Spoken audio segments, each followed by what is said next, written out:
Muy bien, tengo el gusto de presentar al ministro de Justicia y de Derechos Humanos, Daniel Figalo, que está esta noche en Buenas Noches. Ministro, gracias por venir, muy buenas noches. Muy buenas noches, Augusto, encantado de estar acá. Tengo que preguntarle, o quiero preguntarle sobre los temas de la Comisión de Constitución y todo eso, pero me interesa esta reunión que ha habido de ministros de Justicia de UNASUR. ¿De qué se trata? Bueno, el tema de seguridad ciudadana es un tema que tenemos que abordar todos los países de la región. No es un tema privativo del Perú, sino es un tema que importa a todos los países, incluso los países limítrofes. ¿Por qué? Porque la delincuencia organizada, la criminalidad, el problema de seguridad ciudadana es un problema trascendental, transversal a todos los países. Sin duda. ¿Y entonces en qué cosas han aterrizado estas reuniones? Primero, hace un año se creó un Consejo Especial de Seguridad Ciudadana, Acceso a la Justicia y Combate contra el Crimen Organizado, en el marco de UNASUR. Y este consejo fue un consejo especial, ¿por qué? Porque escindió la materia de drogas a otro consejo especial. ¿Por qué? Porque drogas tiene toda un tratamiento especializado, que tiene un comportamiento propio en cada uno de los países, dependiendo de cuál es la política de combate y erradicación del consumo de drogas. Entonces eso estaba conspirando contra los acuerdos que se podían desarrollar en términos de seguridad ciudadana que fueran distintos a drogas.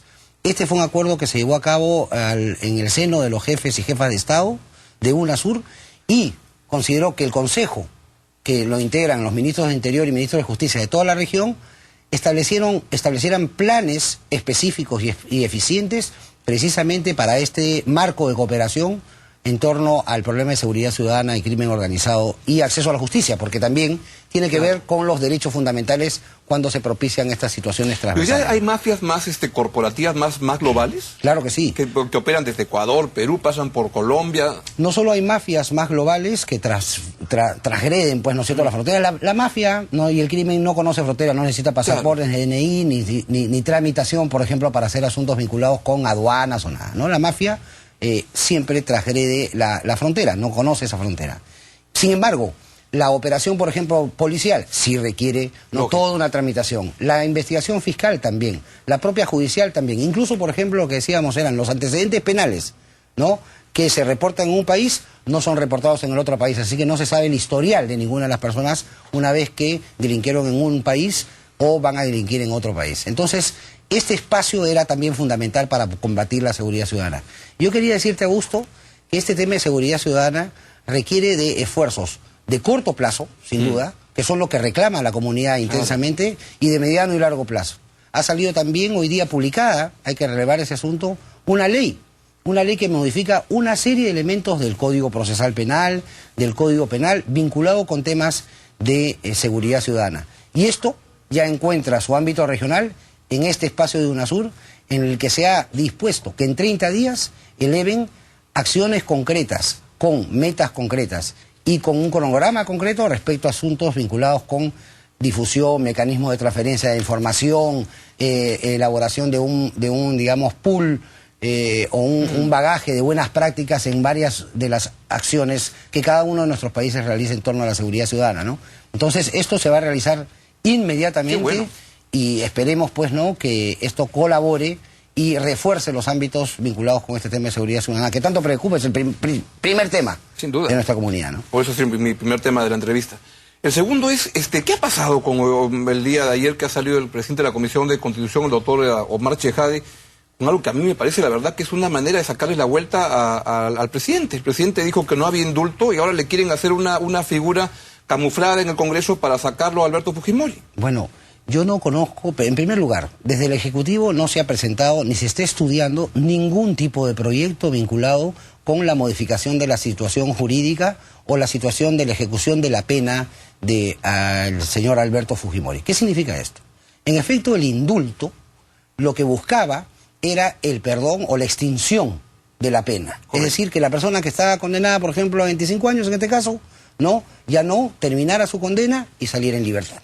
Ya no hay ni siquiera un registro respecto de su situación de que debe seguir continuando, ya sea fuera o en algún otro lugar, ¿no?, su condena. La condena desaparece. Ese era el propósito del indulto.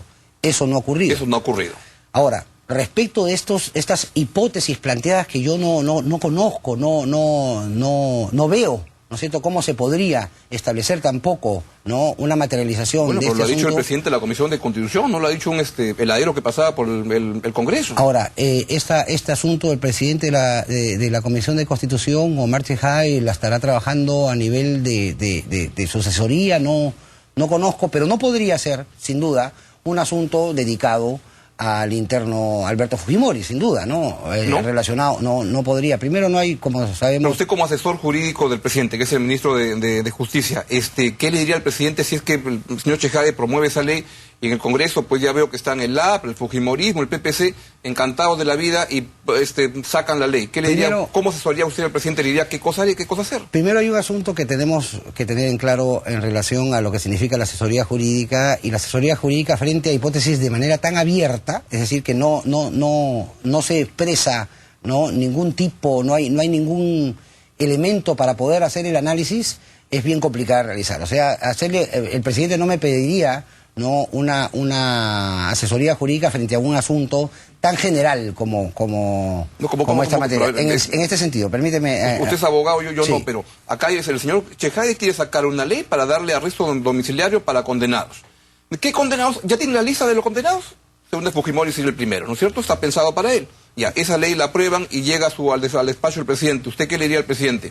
¿Ese presidente firme nomás o no? De ninguna manera. Yo tendría que analizar toda la exposición de motivos relacionada con esa ley, qué tipo de condenados son, cuáles son los delitos que están involucrados, si por ejemplo se trata de unos delitos menores, ¿no?, como no es el caso. Tendría que ver, digamos, el contenido de esa ley, de qué tipo de condena se refiere, cuál es la extensión. No podría reducir, digamos, una condena ya establecida por el Poder Judicial. Es decir, hay muchos elementos que habría que analizar. Ahora, yo considero que en el caso del interno Alberto Fujimori hay muchos elementos también especiales relacionados con su condena, como la calificación de aflicción a los derechos humanos, ¿no?, elementos que la pondrían en un estado no muy complicado para poder reunirnos con otros que podrían ser, digamos, por ejemplo, yo le podría decir, una persona podría evaluar a propósito de una ley, ¿no?, el traslado de una persona que está condenada y que tiene una situación vinculada con el cuidado de un niño menor de edad o recién nacido mientras dure esa situación. ¿Se da cuenta? Y de ahí, cuando termine esa situación, la madre regresa. Ya, pues es un tema bueno. Claro, Chejade está pensando en Fujimori, no está pensando en esos casos. Claro, habría que analizarlo, no creo que tenga viabilidad. Bueno, me cuesta, usted dice que el presidente no está, ni el Ejecutivo avala esto, ¿no? No, de ninguna manera. Porque mire, Chejade cayó en desgracia por la bruja de Cachichi y fue expectorado del Palacio de Gobierno. Y a Chejade lo he visto en un esfuerzo de congraciarse con el presidente, con la primera dama, que me cuesta creer que se haya lanzado a una piscina que ahora lo van a volver a expectorar. Bueno, no, eso... Una marcha atrás de Chejade. Habría que verlo, pero el asunto es que el Ejecutivo...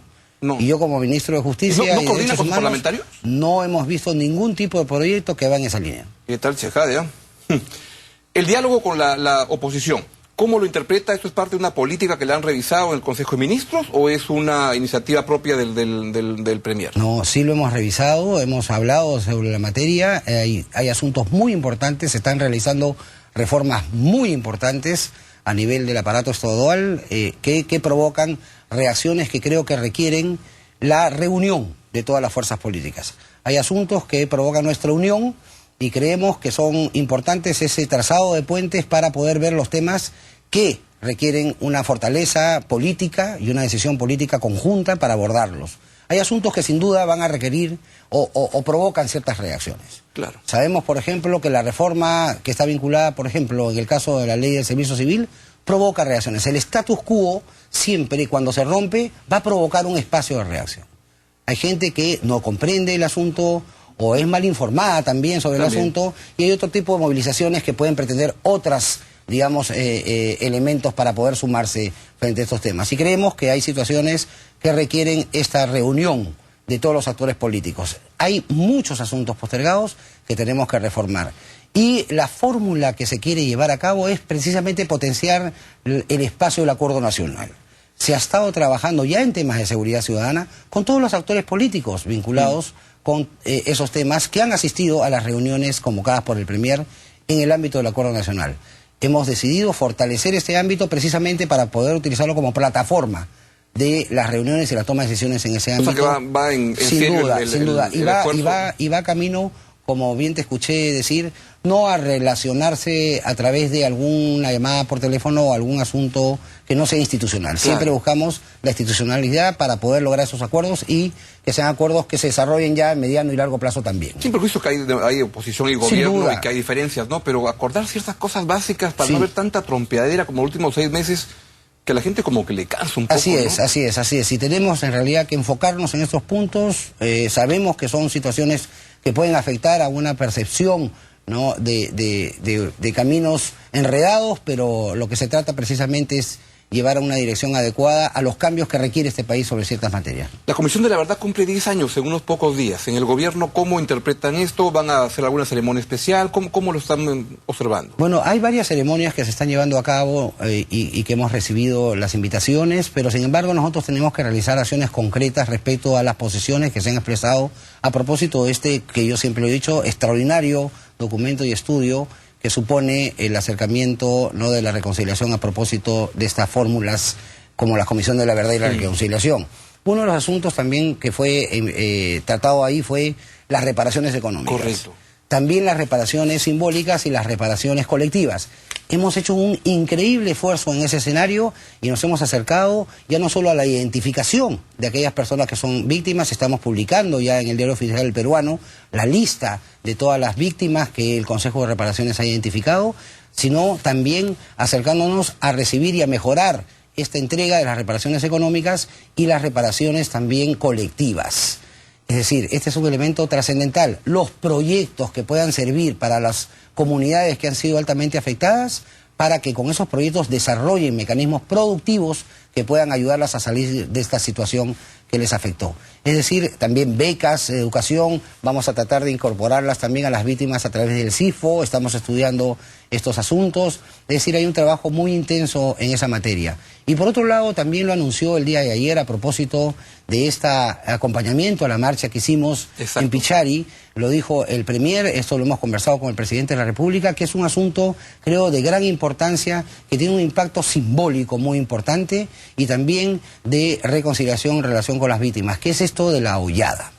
Es decir, en Ayacucho hay una zona, ¿no?, que es un espacio que está en manos del Ministerio de Defensa, en específico del cuartel Los Cabitos, en donde se encuentra, ¿no es cierto?, una serie de fosas que han sido delimitadas ya incluso por el Ministerio Público. ¿Qué es lo que van a hacer ahí? Vamos a hacer ahí, vamos a ceder esto como en uso al gobierno regional para la intangibilidad en relación a las investigaciones que se puedan hacer a propósito de lo que vaya haciendo el Ministerio Público, pero además para elaborar o construir, erigir un santuario que lo pide la comunidad, un santuario que pueda servir de reflexión, de reconocimiento, incluso de realización de las exequias que las personas que han sido afectadas y que tienen, pues, no las víctimas ahí, puedan, digamos, encontrar esa paz que tanto requieren. Es un anhelo que se ha producido durante mucho tiempo y creo que es un elemento importante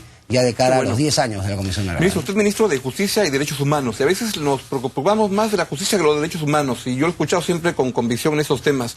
¿Se sintió usted chocado cuando escuchó ese audio de San Martín, de Cateriano y de Jiménez Mayor, hablando las cosas que hablaban en esa reunión sobre el tema de Chavín de Huántar? Bueno, yo he tenido una conversación con el ahora Premier y entonces Ministro de Justicia y Derechos Humanos y también con el agente para la defensa en la sede supranacional en ese sentido. Y en primer lugar, parece ser que la edición o la información cómo se ha presentado a propósito de este traslado de la conversación que se produjo, porque no han dicho que no se produjo la conversación, a este escenario, ¿no?, de Internet, no es tal cual. O sea, que se ha cortado espacios que darían otra interpretación a la interpretación. Porque la parte que se escucha no es muy... Ahora, yo no me puedo, digamos, pronunciar sobre esa base, ¿no?, que no ve completa la información que se propala a través de estos audios. Pero sin embargo, sí me parece importante también hacer esta acotación. Qué bueno. Este asunto vinculado con el caso llevado a la sede supranacional y el caso que también se está vinculando a la investigación sobre los hechos incluso en sede nacional, coloca al Estado peruano en una situación muy, muy complicada. El sistema supranacional tiene un problema ahí. Es decir, el hecho que está siendo investigado, que es indudablemente materia de investigación en sede interna, también es investigado en sede supranacional. Entonces ahí cómo se produce la compatibilización en esa materia. Y la defensa del Estado peruano tiene que buscar, digamos, acercarse a esa evidencia antes de que se produzca el juicio.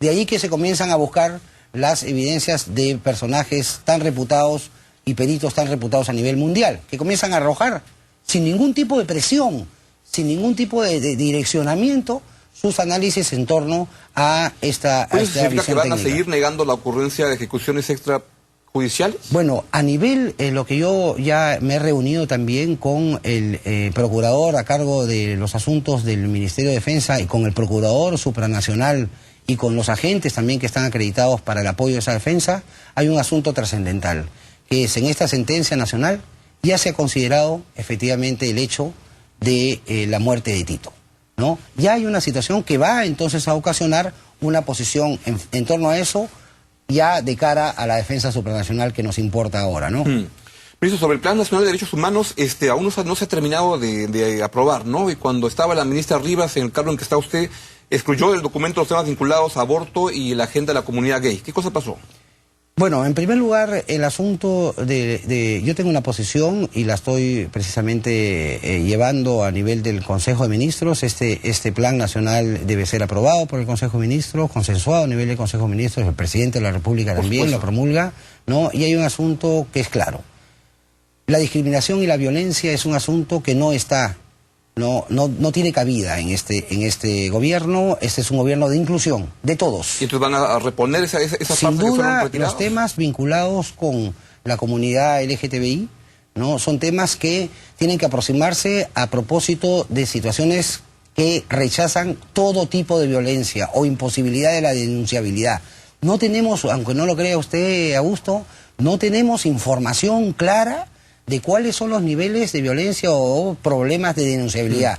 Tenemos, ¿por qué? Porque no hay ni siquiera protocolos ni encuestas sobre la materia. Tenemos que comenzar a hacer líneas base, tenemos que abrir el tema de debate y conversarla abiertamente. La posición de los derechos humanos tomará temas controversiales, sin duda, pero hay un asunto que independientemente de los temas controversiales sobre la comunidad LGTBI, ¿no?, son absolutamente rechazados, como con todos, es decir, la exclusión, la violencia, la aflicción a la integridad son temas que tiene que tratar de todas maneras. ¿Y los temas de aborto? Este asunto se va a tratar en torno también a lo que significa la materialización del Código Penal en esa materia, que ya tenemos una norma en nuestro Código Penal. Estos asuntos están sin duda puestos en prioridad para su debate y aproximación en el Consejo de Ministros. Finalmente, el procurador anticorrupción Arbizu está siendo atacado, pero así tremendamente por muchos lados, políticos, LAPRA, fujimoristas y algunos medios de comunicación entusiastas comprometidos con la causa de ir en contra de la lucha contra la corrupción. Bueno, ¿lo defiende o...? Sin duda, sin duda. En primer lugar, yo quiero decir un asunto respecto al procurador Arbizu digamos, elegir toda un movimiento en torno a su currículum. Yo he visto el currículum que ha presentado y la documentación que ha adicionado al currículum que presentó en el Ministerio de Justicia y Derechos Humanos en su momento el procurador. Y estaba claro, acompañaba todo lo relacionado con los estudios que se habían realizado, se decía cuáles eran los títulos que había adquirido, cuáles son los estudios que había avanzado, es decir, todo está. Y el fiscal, en efecto, no ha encontrado mérito suficiente como para poder establecer, digamos, la imputación que se le plantea a nivel de aquellos que están planteando ese asunto. Claro que lo han recurrido en queja y ya la Fiscalía Superior evaluará ese asunto. Bueno, que lo vea la Fiscalía con toda su independencia en ese nivel, pero yo considero que no hay elementos suficientes. Por eso que quiero ser claro en torno a este asunto que se está tejiendo respecto al procurador Arbizu, también como esta asesoría, ¿no?, que se le imputa permanentemente respecto de la excongresista Nancy Obregón, que también no existe ningún tipo de reportes de una asesoría directa y tan intensa como se le plantea a atribuir. Eso es por un lado. Y por otro lado, el procurador, como todo procurador anticorrupción, siempre va a ser criticado, siempre es una persona fastidiosa. Nosotros y la comunidad, para los corruptos y para aquellas personas que quieren que el asunto no se mueva mucho. Tenemos mucho que trabajar en materia anticorrupción, sin duda. Tenemos que trabajar asuntos preventivos en materia anticorrupción. Es claro que es un asunto muy complicado que tenemos que trabajar, pero el procurador Arbizu tiene todo nuestro apoyo y la comunidad reclama también la información, la libertad de información reclama, ¿no?, saber qué se está haciendo sobre la materia, y el procurador es dado, ¿no?, a precisamente asistir a esos reclamos de la comunidad informativa y presenta sus asuntos, que está colaborando siempre sin interferir a la investigación fiscal, que ese es el límite. Estupendo. Ministro Figalo, un gusto tenerlo acá en el programa, que no sea la última vez. A su disposición, por favor, Augusto. Muy bien. Ha sido el ministro Daniel Figalo de Justicia y Derechos Humanos, no se olvide. Vamos a una breve pausa y venimos.